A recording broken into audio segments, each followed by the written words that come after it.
ভাৰতৰ প্ৰাক্তন ৰাষ্ট্ৰপতি পৃথিৱীৰ এগৰাকী দাৰ্শনিক পণ্ডিত ডক্টৰ সৰ্বপল্লী ৰাধাকৃষ্ণনৰ জন্মদিন উপলক্ষে সমস্ত ভাৰতবাসীয়ে আয়োজিত শিক্ষক দিৱসৰ কাৰণে আমাৰ অসম প্ৰদেশ কংগ্ৰেছ কমিটিয়ে নিৰ্দেশ দিছে যে প্ৰত্যেকগৰাকী কংগ্ৰেছ কৰ্মীয়ে এইবাৰ শিক্ষক দিৱসত নিজৰ শিক্ষাগুৰুসকলক শ্ৰদ্ধা নিবেদন কৰিব লাগিব আৰু প্ৰত্যেকেই নিজৰ নিজৰ শিক্ষকবিলাক কৰিব।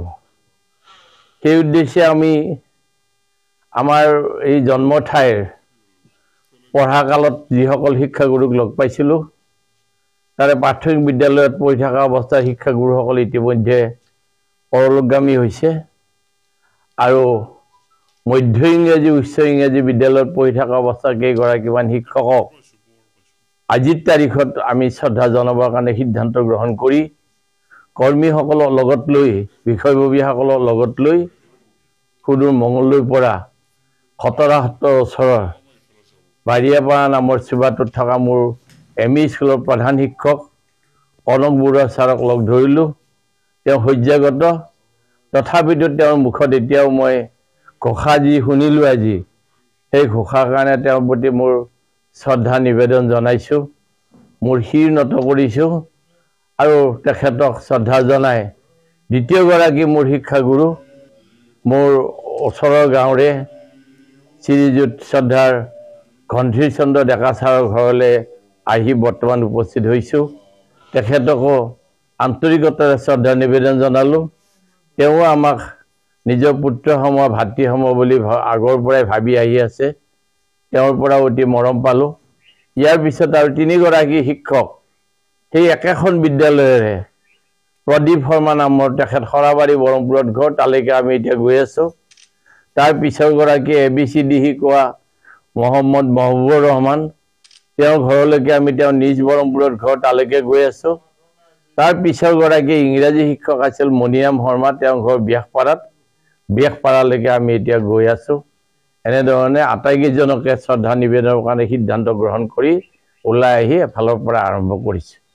এইটো মোৰ জীৱনৰ এটা সৌভাগ্যৰ দিন যে যদিও নিৰ্বাচিত হ'ব পৰা নাই, তথাপিতো এই 5 ছেপ্টেম্বৰৰ দিনাখন শিক্ষক দিৱসৰ দিনাখন তেখেতসকলক শ্ৰদ্ধা জনাবলৈ পাই মই পৰম আনন্দিত অনুভৱ কৰিছোঁ। আমাৰ আজি 5 লক্ষ শিক্ষকক প্ৰত্যেকগৰাকী কংগ্ৰেছ কৰ্মীয়ে সকলো চুকে কোণে সকলোৱে সম্বৰ্ধনা জনাব লাগিব আৰু টাৰ্গেট 5 লক্ষ কৰি লৈছে।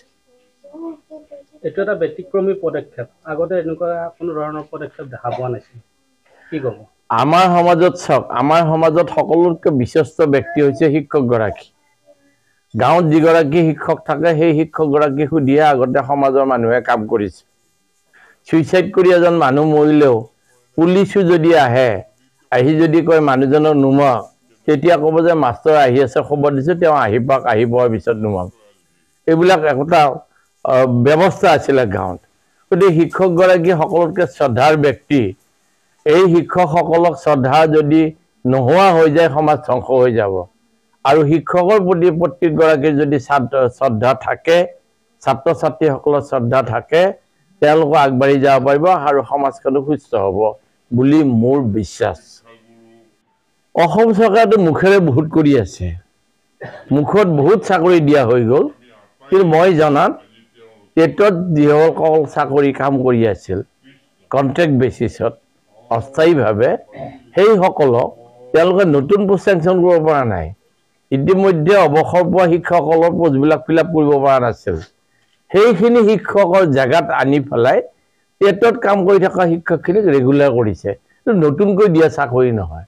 মানুহক ব্যাখ্যা কৰোঁতে ভুলকৈ ব্যাখ্যা কৰে, মই অমুক হাজাৰ চাকৰি দিম অমুক দিনাখন বুলি, আৰু চাকৰি কৰিয়ে আছে সেইকেইটাক আনি ৰেগুলাৰ কৰিছে। তেওঁলোকৰ লাওলোৱা অৱস্থা হৈছে। এই থকা দিনকেইটা মিছা কথা কৈ, মিছা প্ৰতিশ্ৰুতি দি ৰাইজক ভুল নিয়াই থাকিব আৰু আমাৰ মানুহক একো নালাগে। 1200 টকা পাই অৰুণোদয় হৈ গ'ল, অসমীয়া জাতিটোৰ সকলো সম্পূৰ্ণ অৱস্থা হৈ গৈছে 1200 টকাতে। গতিকে গভৰ্ণমেণ্টেও বুজি পাইছে কথাবিলাক যে এনেকৈ ৰাখিব পাৰিলে আমি আকৌ এটা টাৰ্ম ল'ব পাৰিম। এই কথাত অন্য কথা নাইকিয়া।